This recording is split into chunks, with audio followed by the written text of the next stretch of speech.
So inside the Star in your home of the Dallas Cowboys, I'm going to start with two Cowboy wide receivers fighting with each other. Oh, yeah. This is an all-time great story from our boy Jesse Holley sitting down with Derek Holland. Let's get the name of Holland's pod so we can get Derek some love, some subscribers and likes on there for the name of it. Dutch, if you're listening, text us. This is Jesse Holley talking about the epic all-time. Is it To the Majors? I think it's the To the Majors pod, right? Dez Bryant rookie dinner story. I was a part of one of the most epic rookie dinners in all of sports, the Dez Bryant rookie dinner. God. The famous $52,000 at Papa Bro's dinner. And it kind of correlates to the story because Dez Bryant comes into the National Football League and it's the culture of, hey, rookies, you carry pads. And Dez came in and Dez was dead set on, I am not carrying pads. I am not carrying pads. And at the time, the vet of the group was Roy Williams, out of Texas receiver. And so Roy's like, you're going to carry my pads. Like, you're going to carry my pads. And Dez was dead set, you're not carrying my pads. And so you know how it is.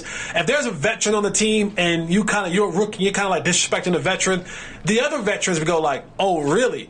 And so there was this back and forth thing between Dez and Roy all year. And so we get to the rookie dinner, and we're at Papa Bro's right over here in Dallas, and Dez is late. He's late. Yeah, it's a no-no. And by the time that Dez got there, I'm not a drinker, but they said, well, what's the most expensive liquor you have? They said, we have this bottle of Louis XIII rare cask. It's always in a light, too. Yes. Out in front, they got to put the white gloves on. They got to wheel it out. They hit a button. This thing opens up. It kind of comes out, this illuminating light. $1,300 a shot. Mm-hmm. And I'm like, hey, I don't drink. I am drinking this. I am not leaving this place with not getting a chance to say that I had a $1,300 shot. I mean, we're buying Wagyu Kobe beef steaks. I got two.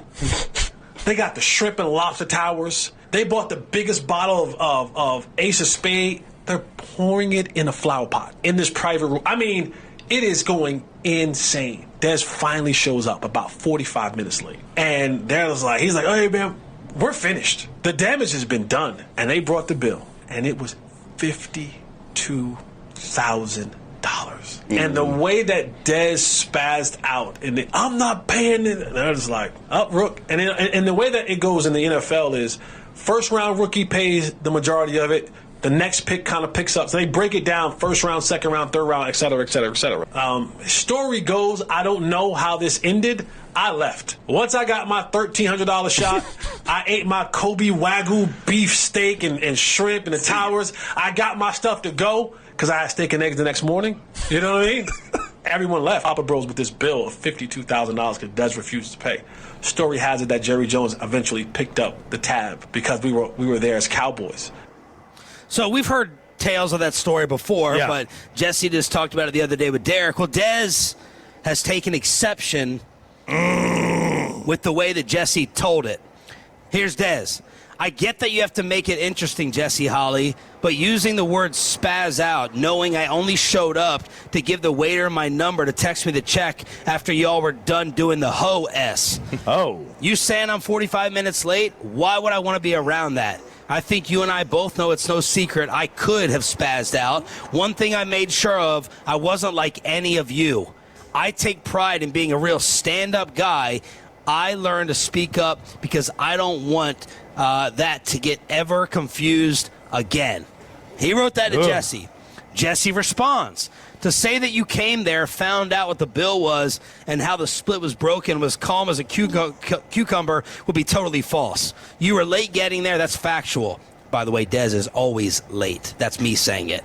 Why you were late was never known actually until now. The rookie dinner has been a staple in the NFL since as long as I could remember. I was a part of it my rookie year. I don't make the rules. And then they're kind of going back and forth, and Dez is like, I wasn't going to treat young NFL rookies the way you and everyone else did. I didn't want them to feel discouraged. So this is Dez and Jesse Holley going back and forth over the famous rookie dinner. Man. This thing always tore me. The rookie dinner, money is one thing. There's two kinds of... And Dez said he paid it while Jesse heard that Jerry paid it. We got to ask Jerry that. Who ended up paying it? Yeah, and $52K. $52K. And, there was two kinds at the time. There was two kinds of, rookie hazing. There was the dinner, and there was the carry the pads. And you remember San Antonio, Dez refused to carry the pads, right? And it was him and Roy Williams got into it over it. And that was one of the first kind of fights. They had done stuff prior to that, like they shaved the heads or gave weird haircuts to Paul McQuiston. Tie you up to Pat McQuiston was the craziest one. Tie you to the goalpost, tape you, throw talcum powder all over you. Yeah. Kid stuff, stupid stuff, Yeah. kid stuff. The money thing is all right, these guys are all millionaires, but that's a lot of money for a guy who's a rookie. I don't care what your salary is. And I don't know. Well, Jesse also explained first rounders start paying this, then second rounders chip in, and then third rounders. And I don't know whether they punished Dez extra because of the way Dez had rejected his tradition and then also showing up 50 minutes late. I don't know. It's so odd because, and I love Dez, but Dez has always been super big on tradition and what football's supposed to be and all this, and then that was the area where he wouldn't embrace it at all, and and I understand it's picking on a little bit, but he wouldn't embrace that at all. He didn't want to pass it down at all. There were so many other ways of where Dez was this is the way football has done it, and this is the way that football culture has done it in so many other ways relating to practice and different things like that, except for that. And I get it. It's probably because early on he didn't want to do it, and then after that he's well, I probably shouldn't make anybody else do it if I didn't do it at that point. And so it set the standard, but no, that's it still goes on around the league. It's just not as bad. Man, it's not even close to 50,000. Some of them are bad. They're in the 20s, right? Yeah. I don't think I guess depending on who's trying to stick it to the kid. Dez is lame, man. I'm always gonna be Team Jesse on this type of stuff. I trust Jesse. I love Jesse. Jesse's my boy. I'm gonna believe Jesse's account over Dez's. I love Dez's authenticity, but sometimes he can. What's Trump call it? Weave. He can weave all over the place on social media. There's two types of hazing. I'm going to take it to fraternities. In my fraternity, which I regret joining, and my kid will not be in one, when we got hazed through theft and burglary and elephant walks and, stupid, some illegal stuff. So when I then got in, and everyone else wanted to get their rocks off by making the freshmen do exactly what we did, I was like, no, we're no more illegal stuff. So I canceled all the illegal stuff. Man, what a narc Sharif. I thought a narc would be ratting someone out. Well, it's let's see what it is. It's you essentially did. You I didn't rat anyone out. I canceled the policy with the threat of narking. I didn't. I didn't say I was done illegal stuff. You're going to roll. I didn't say you guys are.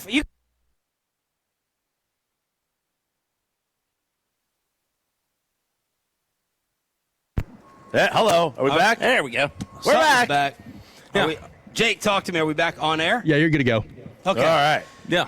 So Kicked it. when it comes to shaving your head, carrying the pad, just do it. Yeah, just do it, Dez. You and your principle about it. I'm not going to discourage anyone. Go get the donuts for the morning. Now, if you want to talk on the demeaning scale, that's a 1. That's a nothing. So nothing. So on that stuff, I roll my eyes at Dez. Now, you want to take it way overboard, and you want to get into stupid stuff. Okay, fine, take your stand. But I'm not carrying your pads, Roy Williams. Get out of here. All right, so let me have Tyler Smith make you feel really, really pumped. At least got me pumped about this Cowboys season. The first clip from Tyler Smith is about who is showing him the most excitement this Cowboy offseason, and it's the guy I think that we're putting the number one focus on towards training camp. I mean, bro, he's been looking great. Obviously we train together, we hang out together. We're together always in the off season. So, I really do think he's poised to have, the best season of his career physically. He's in the best shape he's ever been in, 100%. Sharp mover, extremely powerful. Dude has, a particular set of skills and, a particular set of tools that, a lot of people do not have and, a lot of people won't have. And so with him being able to work with Tyron, you know, a guy who has like, you know, who is similar to him athletically in terms of like gifts and, you know, has so much of the game to give him in terms of being like, you know, that franchise left tackle for over a decade and some change, bro. I feel like it's really taking his game to new heights, and he's playing with a different confidence, bro. Like even at OTAs, like, you know, his set trees like just look different. Like his 3 steps short is super sharp. Like, you know, his sets with chip help super sharp. And so like I've just watched how he's attacked this offseason, and you know how he's continuing to attack the process of things. And bro, I'm telling you, I really feel like he's poised to do some big things this year. Love hearing that, Bob. I love hearing it. Do we feel at this point? Glad my mom is hearing the arrest story from college. And she said, I saved the grocery bags for conservation, not to save money. Thanks, Okay. Mom. Yeah, Appreciate you. saving the planet, not saving money. Look, here I'm a little burned out on here. Man, this is the most honks we've gotten from the street, I feel like, in any city at this point. I feel like Dave Portnoy doing pizza reviews. Right. So I'm a little burned out on hearing about what a crazy, like, freak athlete Guyton is when I don't think I see that very often. Like, I don't see him, like, mauling people with strength very often. I don't see him climbing to the second level and, like, getting out in front. And so whatever. It's kind of like when I kept hearing about the Mozzie strength. Yeah, it's like, okay, like, yeah. I mean, I think I think that he's a good athlete. Schottenheimer talked about it, like, last week. He was like, he's one of the most ridiculous athletes I've ever seen at the position. It's like, oh, okay. Like, I mean, maybe there's just something with the foot movement or things like, maybe they're just talking about the feet quickness, but like in general, I don't look at Guyton and think like that is the most freakish tackle I've seen, or one of the most freakish tackles, especially not to say it's good for him to work with somebody with similar athleticism or whatever Tyler says as Tyron Smith. No, those are two. You can see it with Tyron. We're not just waiting for Tyler to be more consistent. I don't think we've seen Tyler look like this, like unstoppable athlete that just needs to hone it all. Tyron Smith is one of the most unbelievable athletes we've ever seen around here. Like, comparing anybody to him is like, all right, That anyone's ever seen. I was going to say, he might be, if you want to just talk about all-encompassing everything and size and taking everything in there, like he might be the best athlete I've like seen up close. So that's the encouragement on the offensive side. By the way, shout out to Brandon Laurie for getting these clips. This is from the Set Show YouTube. This is Tyler Smith talking about who's trying to keep the defense accountable. I'm excited about a few guys, but I think the addition of Rashan Gary, you know, to that defensive side of the ball, bro, is just huge. I feel like, you know, he's a lightning rod in terms of the attitude you should really have, you know, as a defensive player. And I feel like, you know, the accountability aspect that he's pushing on that side of the ball is going to be huge for us. Like, you know, we do a lot of body work together, you know, after OTAs and stuff. So, like, even when we doing rehab, like, I see him, you know, on his iPad watching practice. And, like, I asked him because, you know, we're in OTA, so we only get, like, 12 plays together. It's not very much. I'm like, what are you watching, bro? He's like, bro, you know, I'm watching individual, you know, and I'm making sure guys ain't, you know, slacking on these drills. Like, you know, I'm making sure guys are, you know, locked in to what we're trying to do and, like, you know, what we're trying to perfect. Because ultimately, like, you know, he owns it. Like, he holds ownership, you know, for that side of the ball. To him, like, you know, that's his house. That's the house that he wants to continue to build. So, you know, I'm super excited about him. That's all really encouraging stuff, because, I mean, I think one of the things that has been, I guess, interesting about watching Rashan Gary throughout his time, like forget even just here in Dallas, but, like, from Michigan up to Green Bay and then through everything, is that I don't know if I've ever heard much about him being like big time leader guy. Like I feel like a lot of the stuff I see is at Michigan. There were people like, did he totally reach his potential while he was here? Maybe not. When he got to Green Bay, was he ever like the guy they really drafted him to be? Maybe not. And then you know, there's all the stuff, the buzz about like, oh, Micah and Gary, and like we talked about the other day of like, was there some tension there? Was Micah calling him out? But man, everything that you've heard so far from people familiar with him, Christian Parker, everything you've heard from Rashan Gary himself, now you're hearing from Tyler Smith. And Tyler Smith is not one. If you want to talk about anybody in that locker room who's not going to just fluff something up for you and soften it, like, this is about, like Tyler Smith is not going to be that guy. He's going to shoot it straight. And I think given the whole broad look, everybody's been talking about Caleb Downs. you're asked about like, hey, which addition really excites you? And it's been easy to default to Downs. And Tyler Smith is telling you, like, man, just from working next to him and seeing the way he holds people accountable, that guy's exciting.